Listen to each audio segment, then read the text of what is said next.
Salutare toată lumea și bine v-am regăsit la al doilea episod din Minecraft Pocket Edition. Fiindcă asta este seria mea preferată, am decis să continuăm pe asta. Și dacă o strângem și la restul 10 like-uri, voi continua și restul seriei. Și probabil le o să fac ce nu o să continui, fiindcă am destul de multe vizionări în puțin timp. Și hai să continuăm. Sper că vă amintiți că eram într-o peșteră. Eram aici așa.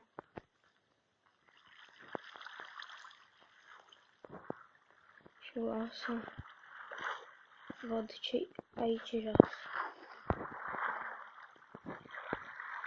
Să vedem.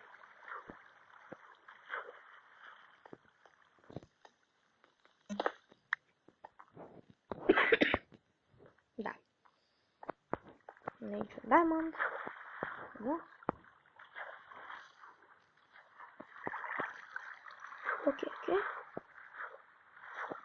Am dus aici degeaba, nu știu de ce. Și acum trebuie să cobor.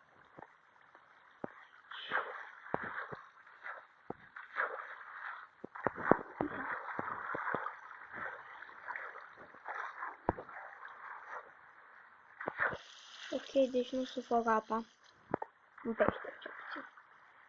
Apa îmi place foarte mult la apă. Dar nu în pește.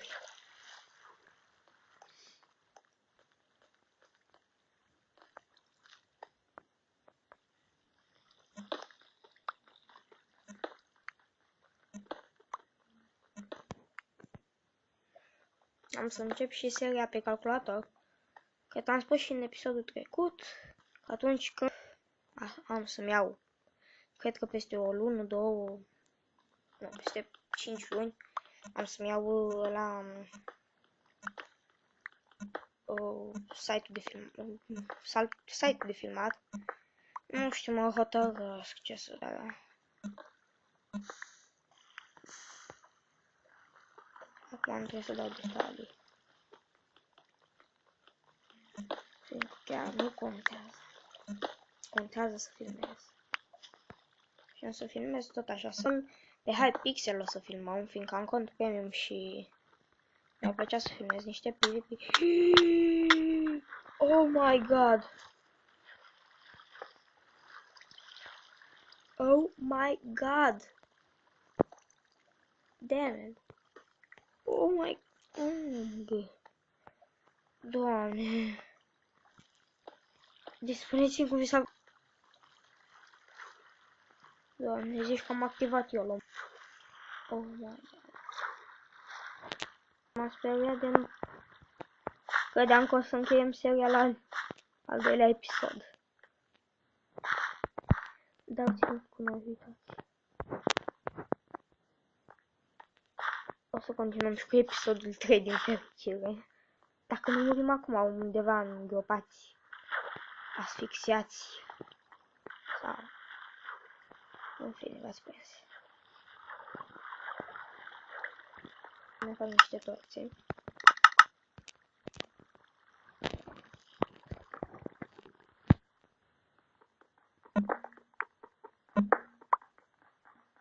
Fiindcă pur și simplu mi-e frică pentru Eric.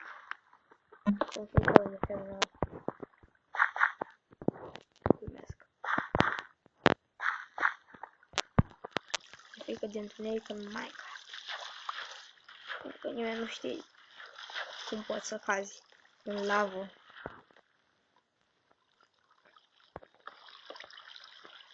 Te rog. Asta. Chiar nu vreau să mai cad ca un nab. Încă numai nabii cad în lavă în halul ăla. Cum am căzut eu acolo. Dar vreau să mai fac asta.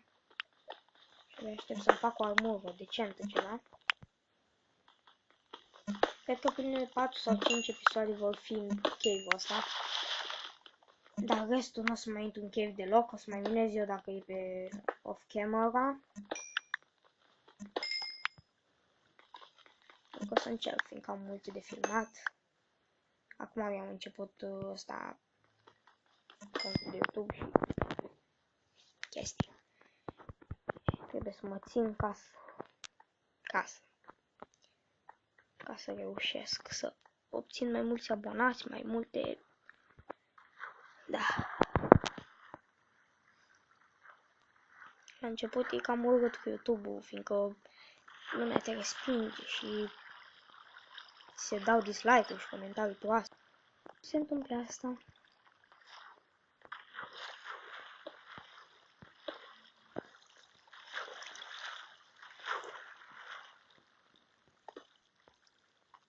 Până la urmă, toți youtuberii au început de la zero.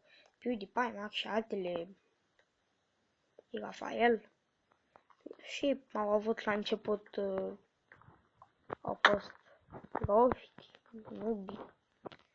Au rock lumea de ei. Dar în fine, toate au un început.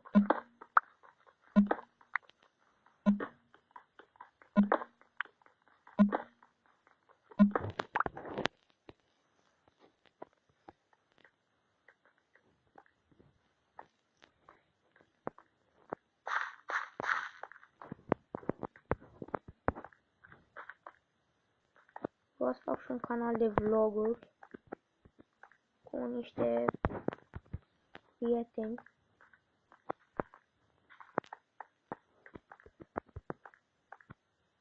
Fac vloguri cu ei. Adevăr și provocare, chestii de astea. Chestii.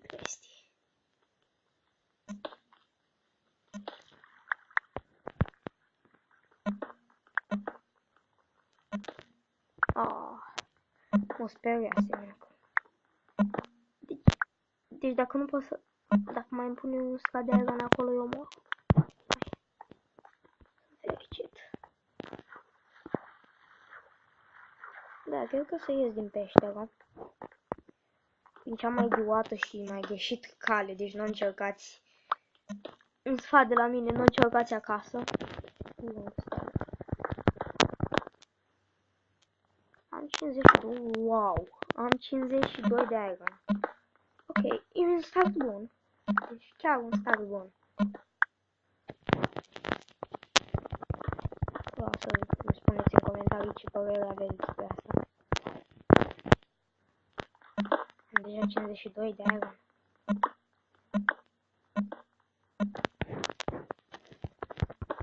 Cred că am să închei episodul când ajung sus.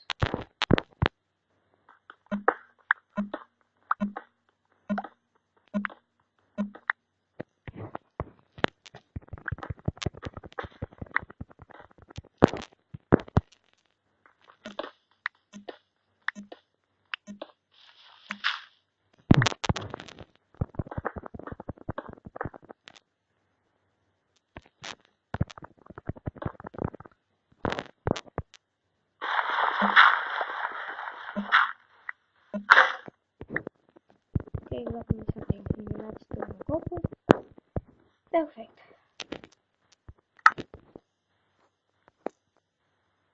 Dacă v-a plăcut acest episod și vreți să continuăm seria, nu uitați să apăsați butonul de like.